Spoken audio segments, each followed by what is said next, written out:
करौली हिंसा पर सियासत जारी।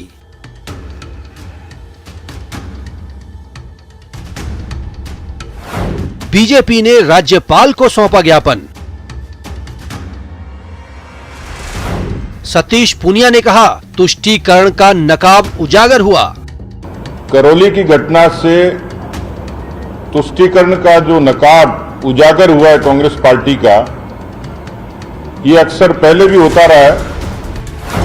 किरोड़ी लाल मीणा का आरोप, करौली से 195 लोगों का पलायन हुआ। जो पलायन कर गए हैं उनको धमकाने का, क्योंकि मैंने एक सूची दी 195 लोगों की, उसमें 90% दलित जाटव समाज के लोग हैं। मंत्री प्रताप सिंह खाचरियावास ने कहा, प्रदेश का माहौल बिगाड़ना चाहती है बीजेपी। बीजेपी तो खुद प्रदेश की दुश्मन हो रही है राजस्थान में। मैंने ऐसी पहली पॉलिटिकल पार्टी देखी है जो राजस्थान का माहौल बिगाड़ना चाहती है। सीएम गहलोत का आरोप, बीजेपी को ऊपर से मिला है काम, हिंदू मुस्लिम करके जीतना है 2023 का रण। तो उसे घबरा करके ऊपर से इनको इशारा किया गया है। अब आपका एक ही रास्ता बचता है, कैसे आप दबाव पैदा करो, किस प्रकार से माहौल खराब करो, हिंदू मुस्लिम को लेके आप ऐसी डिवीजन करो जिससे कि तुम्हारी शान बढ़ जाए चुनाव में कामयाब होने के लिए। करौली पर सभी धर्मों के डेलीगेशन की रिपोर्ट, पुलिस की बड़ी लापरवाही। हमारी फाइंडिंग ये है कि घटना के समय पुलिस ने अपने कर्तव्य को नहीं निभाया, लापरवाही बरती उसमें। करौली में पटरी पर लौट रही है जिंदगी, इंटरनेट सेवा बहाल।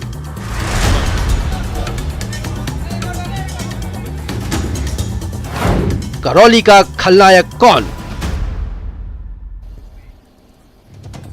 नमस्कार, बहुत स्वागत है आपका। प्राइम डिबेट देख रहे हैं आप, आपके साथ में जेपी शर्मा। करौली को लेकर वार पलटवार का दौर अभी चलेगा। कुछ लोग तो कहते हैं कि करौली ने जो सेंटिमेंटल इग्नाइट किया है उसकी आंच भले ही भेस बदल कर दिखाए, लेकिन चुनाव तक अपनी तपिश दिखाएगी। इस बीच पिछले हफ्ते 10 दिन में देश भर में अलग अलग घटनाएं ऐसी हुई हैं जिन्होंने दूरियां बढ़ाने का काम किया है। राजनीतिक दलों की दूरियां तो खैर अपनी जगह, उनकी खाइयां अवसर के हिसाब से बढ़ती घटती रहती हैं, लेकिन समाज में जो दूरियां बढ़ रही हैं उनकी चिंता होनी चाहिए, उनके समाधान, बल्कि स्थायी समाधान के बारे में सोचा जाना चाहिए। आज प्राइम डिबेट में इन तमाम पहलुओं पर हम बात करेंगे इन सवालों के जरिए कि करौली हिंसा से किसका क्या हासिल, साजिश की परतें कब खुलेंगी, साजिशकर्ता कब होंगे बेपर्दा, और जानबूझकर देश का माहौल बिगाड़ने के आरोप कितने सही।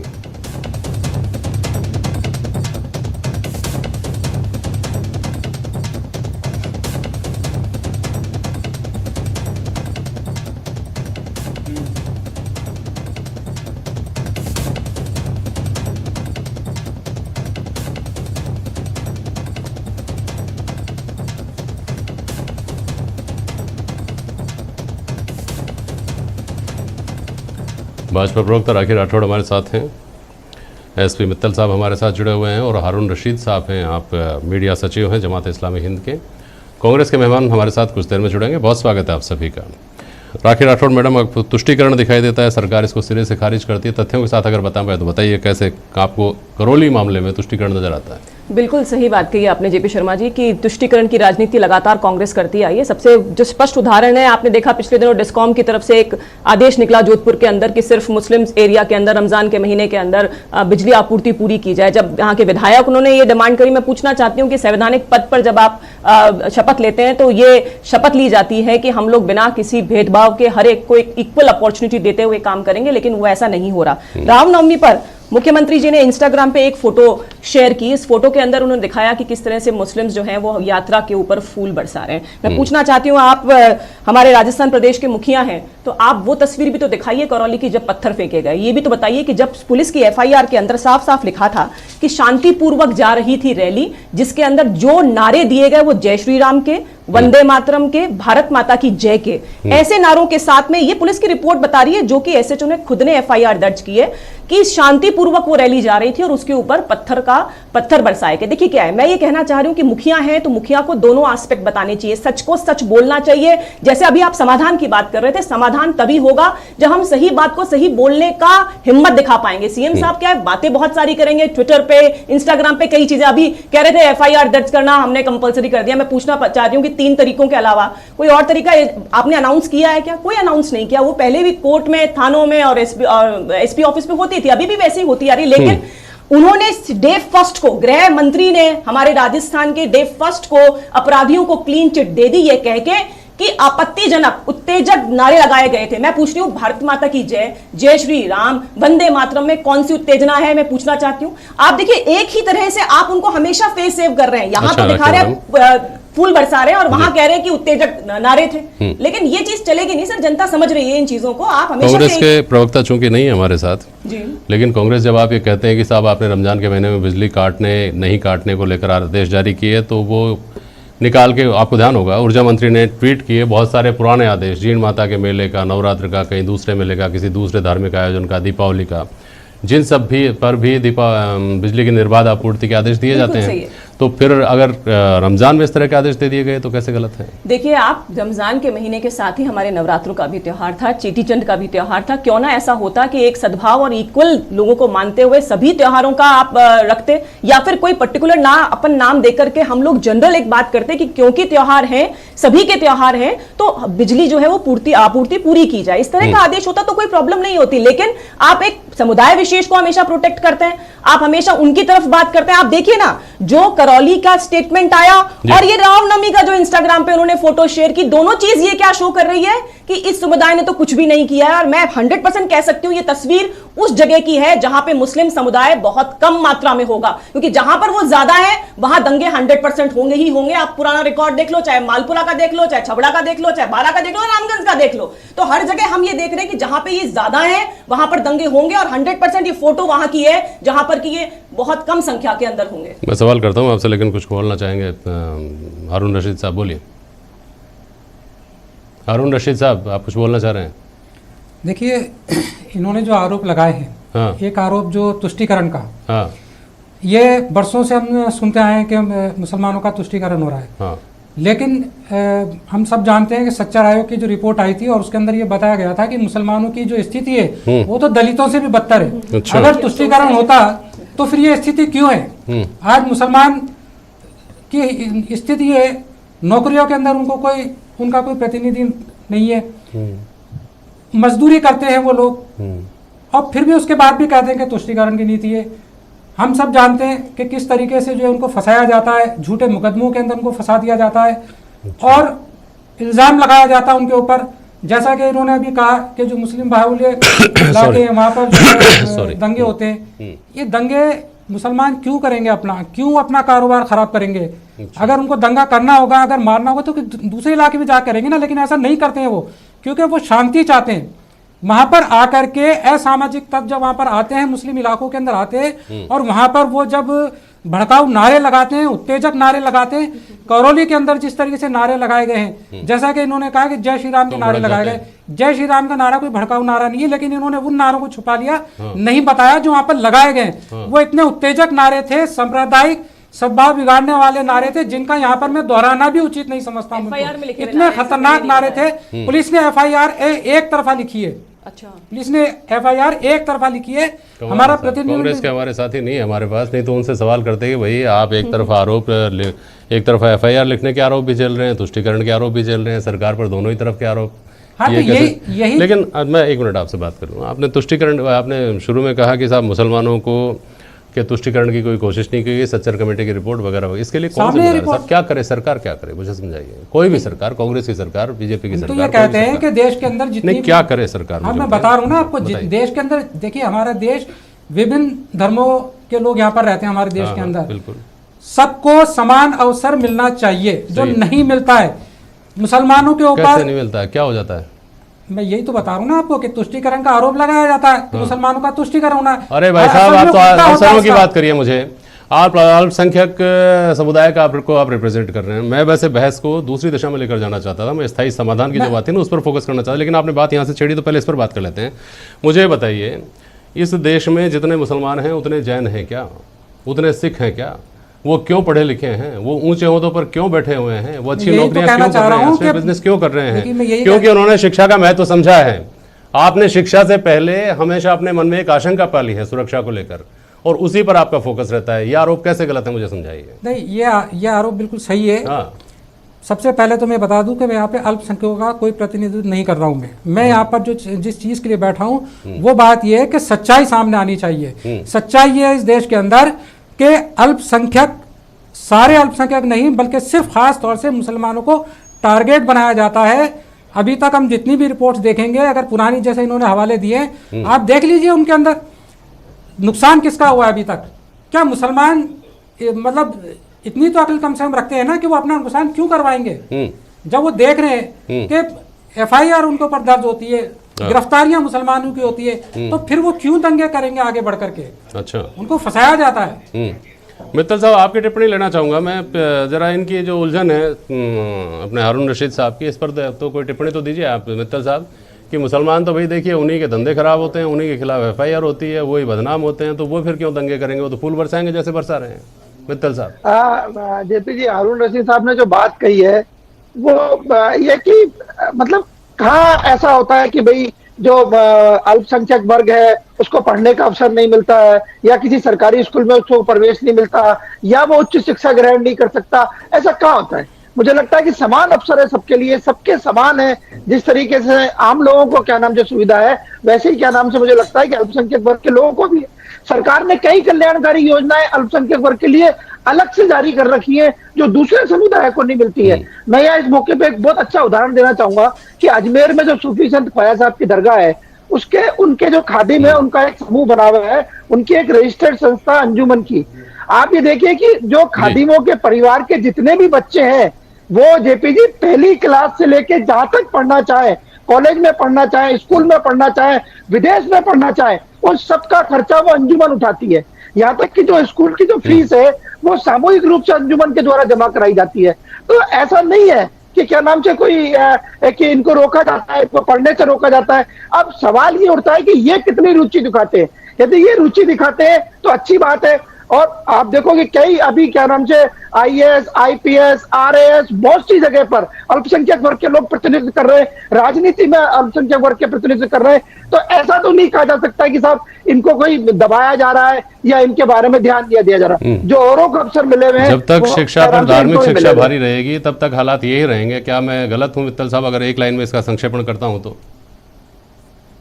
हाँ जेपी जी, इसीलिए ये कहा जाता है कि जो मदरसे इनके जहाँ पे क्या नाम से धार्मिक शिक्षा की बात की जाती है उसका मॉडिफिकेशन किया जाए, उसका आधुनिकीकरण किया जाए, और जो दूसरी शिक्षा है वो भी रहे, धर्म की शिक्षा भी रहे, उनको क्या नाम से मदरसों से जोड़ा जाए। लेकिन हम देखते हैं कि कई बार यही लोग वहीं तक रहेंगे या अपने हिसाब से ही दुनिया को पढ़ना समझना चाहेंगे, तब तो दिक्कत आएगी। अरुण शर्मा जी, आप देरी से जुड़े हैं। आपके आने से पहले आपसे बीजेपी के जो दोस्त हैं हमारे राखी राठौड़ जी, वो तो नाराज ही हैं, लेकिन हारून रशीद साहब भी खुश नहीं हैं। ये कहते हैं या इधर से आपके ऊपर तुष्टिकरण के आरोप लग रहे हैं, उधर से वो कहते हैं कि साहब भड़काऊ नारे लगाए, हम भड़क गए और फिर हमने अगर कुछ किया तो हम ही बदनाम हो गए, हमारे खिलाफ ही मुकदमे दर्ज हो गए, हमारे धंधे चौपट हो गए। अरुण शर्मा जी। देखिए जेपी साहब, ये करौली प्रकरण पिछले 3-4 दिन से चल रहा है। अब इसमें एक जो नया मोड़ है वो ये है कि अब ये खागरौन मध्य प्रदेश में भी है, आनंद गुजरात में भी है, और ये एक सिलसिला शुरू हो गया है जो हम लगातार कह रहे हैं कि जयराम जी की जो एक इतनी सद्भावना वाली हमारे यहाँ अभिवादन का एक रूप है, भगवान राम सबके आत्मा से जुड़े हुए हैं, उसको एक वार क्राई की तरह इस्तेमाल करना, जय श्री राम करके आक्रमण की मुद्राओं में आ जाना, और यहाँ सबको जय श्री राम बोलना पड़ेगा, भारत माता की जय बोलना पड़ेगा, मतलब इस टाइप का माहौल और एक उन्माद बना देना, ये हर इलेक्शन से पहले की नियति हो गई है पिछले कुछ सालों से। तो फिर मुझे एक बात बताइए साहब जी, अगर इलेक्शन से पहले की नियति है तो अभी खरगोन का आपने उदाहरण दिया, 2 साल बाद चुनाव है, 1.5 साल बाद। गुजरात में इस साल के अंत में चुनाव है, राजस्थान में 2 साल बाद चुनाव है, और अभी अभी 4 राज्यों में 5 राज्यों में चुनाव हो चुके हैं। उससे पहले इस तरह का कोई माहौल नहीं बना। अगर इसी से चुनाव जीतना था तो ये कैसे, अरुण जी? देखिए, ये अभी ये 4 राज्यों के चुनाव हुए जरूर हैं, हाँ। और इसके नतीजे भी सबके सामने हैं। भारतीय जनता पार्टी के फेवर में भी आए हैं नतीजे, और हमारी कोई बहुत अच्छी परफॉर्मेंस भी नहीं है। लेकिन जेपी साहब, मैं ईमानदारी से, जिम्मेदारी से ये कहना चाहता हूँ कि हम और 10-20 इलेक्शन हारने को तैयार हैं, लेकिन जो देश का भाईचारा है, सद्भावना है, विकास का रास्ता है, उसी रास्ते से जाता है। ये हमने 75 साल पहले समझ लिया था, इसीलिए संविधान में मौजूद है। अब देखिए, अपन इधर उधर भटके बिना जी अपनी अपनी बात बोलिएगा तीनों ही। वो रास्ता क्या है? वो जो रास्ता आप देखते हैं, इलेक्शन हार जाए भले ही तो ठीक है, राजनीति तो अलग हो गई जी। अब ये वापस जो दूरियां थी उनको पाट दिया जाए, उसका रास्ता आप क्या देखते हैं? 30 सेकंड में अपनी बात बोलिएगा, जल्दी जल्दी। हाँ बोलिए। मैं तो यही कह रहा हूं सर, ये आग में कोई अपना पराया नहीं होता। कांग्रेस, भारतीय जनता पार्टी नहीं होती। आग तो जब भी लगे बुझाने का सबको प्रयास करना चाहिए। अव्वल तो लगनी ही नहीं चाहिए, और वरना इसको हवा देने वाले तो बहुत ही जालिम लोग हैं, अगर इसको बढ़ाना चाहते हैं तो फिर रास्ता क्या है हारून रशीद साहब? देखिए, रास्ता यही है कि देश के अंदर वो तत्व जो देश को बांटना चाहते हैं, मजहब के आधार के ऊपर, धर्म के आधार के ऊपर बांटना चाहते हैं, और उसके बाद फिर वो अपनी या तो सत्ता हासिल करना चाहते हैं, या जिस राज्य के अंदर सत्ता में है वहां उसकी सत्ता को बचाए रखना चाहते हैं वो लोग। तो क्या ये देश की जनता को समझना होगा। असल में इसका हल यही है, देश की जनता के सामने समझ कर जाना क्या होगा, करें? उसको उनको राजनीति से समझाना बाहर कर दे, यही है कि उनको राजनीति से बाहर कर दे, सरकार से बाहर कर दे, सरकार में ना आने दें। इससे समस्या का समाधान हो जाता है क्या? सामाजिक स्तर पर इस समस्या का समाधान हो जाता है क्या? मुझे नहीं लगता कि आप सही दिशा में जा रहे हैं। इससे राजनीतिक समाधान हो सकता है भाई साहब, इससे जो सामाजिक स्तर पर जो सौहार्द की बात कर रहे हैं ना, वो नहीं हो सकता। ना तो इस देश के 20 करोड़ मुसलमानों को जेल में डाला जा सकता है, ना 80 करोड़ हिंदुओं को जेल में डाला जा सकता है। यही तो और ये तरीका बिल्कुल नहीं है। ना उनको हिंदुस्तान से बाहर खदेड़ा जा सकता है, ना इनको हिंदुस्तान से बाहर खदेड़ा जा सकता है। इसलिए अगर ये सोचें कि साहब डंडे के जोर से ठीक करेंगे, चाहे इनको ठीक करें चाहे उनको ठीक करें, तो इतना बड़ा डंडा बना पाना संभव नहीं है। राखी राठौड़, क्या रास्ता देखती हैं फिर? देखिए, इक्वालिटी बिफोर लॉ, हम हर एक को इक्वल देखना, समाधान तभी हो सकता है जब एक्शन हो। जैसे छबड़ा के अंदर हुआ, बारा के अंदर हुआ, अभी तक कोई एक्शन नहीं हुआ। अरुण जी बैठे हैं यहाँ पर, किसी बहुत सारी दुकानें जली, किसी को भी कॉम्पनसेट नहीं किया, कोई दोष सिद्ध नहीं हुआ। और वही काम देखिए करौली का भी होगा। लेकिन क्या ये चाहते हैं लगातार कि इस करौली वाले इंसिडेंट्स को दबा दिया जाए, छुपा दिया जाए। लेकिन जिस तरह से देश के पटल पर कांग्रेस छुप गई है, गायब हो गई है, वैसे ये जो केस है वो गायब नहीं होगा। जब तक कि आप इस तरह की तुष्टीकरण की राजनीति, हर एक को डिफरेंट एंगल से देखना, ये चालू रखेंगे, तब तक इसका समाधान नहीं हो सकता। जब तक आप एक्शन नहीं लेंगे, सही को सही और गलत को गलत नहीं कहेंगे, तब तक इसका समाधान संभव नहीं है। थोड़ा सा एक सवाल का जवाब और दीजिए मुझे। राजस्थान में आपने आरोप लगाया कुछ सरकार के ऊपर कानून और व्यवस्था के फेल्योर के, आइदर ये आरोप, और अगर कानून व्यवस्था के मामले में सरकार कोई कदम उठाए तो तुष्टीकरण के आरोप। तो रास्ता क्या है फिर? यहाँ 144 लगे, मैं बता रहा हूँ आपको। यहाँ पर 144 लगाई गई कुछ जिलों में अभी पिछले 3 दिन के लिए। आप लोगों ने कहा कि देखिए सरकार से संभल नहीं रहा, सरकार तुष्टीकरण कर रही है, मुसलमानों को खुश करने के लिए 144 लगा दी हिंदुओं के त्योहारों पर, ताकि शोभा यात्रा नहीं निकले, जुलूस नहीं निकले। तो यही काम उत्तर प्रदेश में भी हुआ। वहाँ की 144 सही है, यहाँ की 144 गलत है। सर, मैं पूछना चाहती हूँ, मुस्लिमों के कौन से त्योहार के अंदर धारा 144 लगा दी? हिंडौन के अंदर 600 से ऊपर जो लोग थे उनको 107, 116 के नोटिस दे दिए, उन्हें पाबंद कर दिया कि आप अपना रामनवमी का त्योहार नहीं बना सकते। ये काम सिर्फ राजस्थान में ही हो रहा है, तो ऐसा काम नहीं होना चाहिए ना। आपके लॉ एंड ऑर्डर पे आपको विश्वास होना चाहिए। माना कि आपका फेल हो गया खुफिया तंत्र करौली के अंदर, लेकिन बाद में उसको स्ट्रेंथन करके लोगों को कम से कम अपनी धार्मिक जो काम है, त्योहार है, उनको मनाने की फ्रीडम होनी चाहिए। और वो फ्रीडम लगातार घटती जा रही। राजस्थान के अंदर 9 जिलों के अंदर आपने धारा 144 लगा दी। आगे हनुमान जयंती आएगी, आगे और भी हमारे त्योहार आएंगे, उन पे भी देखना ये स्थिति होगी। समलता इनसे है नहीं। एग्जैक्टली, वो समलता की तो बात कर रहा हूँ मैं राखी जी, कि उत्तर प्रदेश में समलता के लिए 144 लगा दी तो सही, और यहाँ पे गलत। ये कैसे? देखिए, यहाँ पे सिर्फ और सिर्फ हिंदुओं के तो त्योहार हैं, उनके ऊपर 144 लगाई जा रही है। मुस्लिमों के त्योहार पे कहीं पे भी 144। आप बताइए ना, कौन से त्योहार के अंदर 144 लाने की हिम्मत ही नहीं है मुख्यमंत्री जी की ऐसा करने की कि वो 100। अब अरुण जी, आपकी पार्टी बार बार ये कहती है, आपकी पार्टी की तरफ से बार बार इस बात पर नाराजगी जताई जा रही है कि साहब प्रधानमंत्री देश को कुछ कहते नहीं है, वो अगर अपील करें तो देश की जनता मान जाए। तो क्या कहना चाह रहे हैं? भारतीय जनता पार्टी का मूक समर्थन है? भारतीय जनता पार्टी चाहती है ये सब हो, इसलिए ये सब हो रहा है क्या अरुण जी? और तो इसका एक्सप्लेनेशन क्या है, आप बताइए। जिस देश में भारतीय, तो भाई जहाँ जहाँ सरकार है आपकी, वहाँ तो इनके लोग जो ऐसा कर रहे हैं, जो उसको अंजाम देने वाले लोग बन रहे हैं, उनको अंदर बिठाइए ना अरुण जी। नहीं, जो आपने देखे हैं उदाहरण, भारतीय संसद में कहा गया है कि नाथुराम गोडसे देशभक्त थे। जिंदा गोली मारो सालों को, ये सब रोज की इनकी हरकतें हैं। प्रधानमंत्री जी खड़े होके कभी इस मामले में बोलते क्यों नहीं? इस चुप्पी का अर्थ क्या है? देश के सबसे बड़े नेता को अगर इन मामलों में चुप्पी है तो ये संकेत है दूसरों के लिए। बहुत छोटी सी इस पे टिप्पणी ले लूं मैं राखी राठौड़ की, फिर आगे बढ़ता हूं। संक्षेप में बोलिएगा राखी जी, बोलिए। देखिए, मुख्यमंत्री जी का पीएम और जो देश के गृह मंत्री है उनसे रिक्वेस्ट करना ये दिखाता है कि राजस्थान में फेलियर है गृह मंत्रालय की। राजस्थान के अंदर लॉ एंड ऑर्डर, यहाँ पे क्या राष्ट्रपति शासन है कि वो आकर के संभालेंगे? आपसे संभलता है नहीं और उनके लिए कहते हैं आप खुद उनको प्रोटेक्ट करते हैं, इसीलिए बढ़ती है ये चीजें। हारून रशीद साहब, कुछ सुनिए, मेरी बात सुनिए आप। कुछ जगह से तस्वीरें आई जो करौली या करौली जैसी थी, कुछ जगह से तस्वीरें आई जहां फूल बरसाए जा रहे थे। मुझे बताइए कि ये चयन आप लोग कैसे करते हैं कि यहाँ पत्थर बरसाने हैं, यहाँ फूल बरसाने हैं? यहाँ पत्थर इकट्ठे करके रखो कि ये लोग आएंगे और भारत माता की जय और वंदे मातरम और जय श्री राम का भड़काऊ नारा लगाएंगे, तो वो भी तैयारी रखो। और कुछ जगह पर पत्थर नहीं है, सिर्फ फूल ही फूल हैं, आप वहाँ फूल बरसा रहे हैं। यहाँ कैसे पता था आपको कि यहाँ जय श्री राम के नारे नहीं लगेंगे? वहाँ भी जय श्री राम के नारे लगे हैं ना, वहाँ आपने फूल कैसे बरसा दिए? देखिए, जहाँ तक बात पत्थर बरसाने की है तो ये बात बहुत उछाली जा रही है। पुलिस की एफआईआर के अंदर भी ये बात है कि पत्थरबाजी हुई वहाँ पर, लेकिन इस बात का कोई सबूत है नहीं। जो तस्वीरें जो दिखाई जा रही है, पता नहीं कहाँ के सबूत है, मान लिया, चलिए पता नहीं कहाँ की तस्वीरें हैं। फूल की बात कर लेते हैं। लेकिन जो वहाँ पर जो दुकानें जलाई गई हैं उनके वीडियो मौजूद है, एसपी खड़े हुए हैं सामने, उनके सामने आग लगाई जा रही है और उनके हाथ में भी वही भगवा रंग का उनके हाथ में भी झंडा था और उन लोगों ने भी जय श्री राम उन्होंने भी हिंदू धर्म के किसी त्योहार पर ही यात्रा निकाली, तो उनके लिए फूलों की तैयारी कैसे थी पहले से?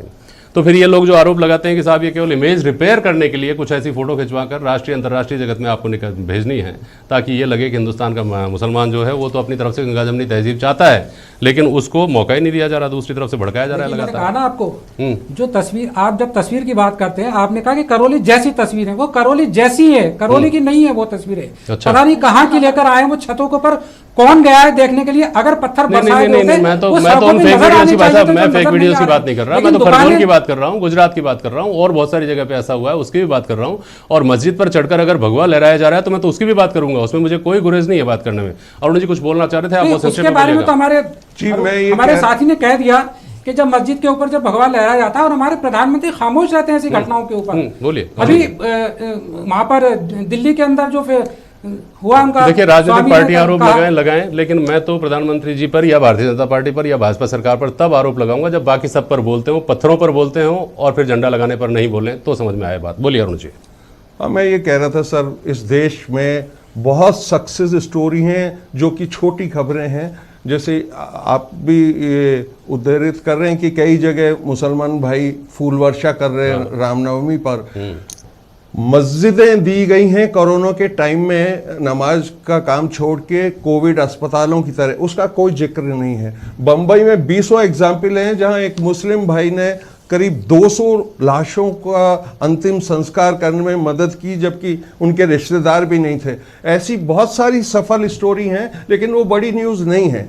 बड़ी न्यूज़ तो पिछले कुछ सालों से धर्मनिरपेक्ष, बुद्धिजीवी, ये सब गालियों की तरह इस्तेमाल किया जाता है। अगर आज आप अपने आप को धर्मनिरपेक्ष कहो, भाजपा ने किया है तो फिर आपका फेल्योर है कि आप उन सक्सेस स्टोरीज को उस पैमाने पर क्यों नहीं ले जा पाए, अगर आप इसको पार्टी से जोड़ करके देख रहे हैं तो। लेकिन मित्तल साहब, सवाल ये है कि हिंदुस्तान को हम इस तौर पर देखते हैं, बल्कि हम क्या देखते हैं, हम ये मानते हैं कि दुनिया भी देखती है कि हिंदुस्तान बहुत जल्दी विकसित राष्ट्र होगा, दुनिया को लीड करेगा, अंतर्राष्ट्रीय जगत में हिंदुस्तान की दखल बड़ी है।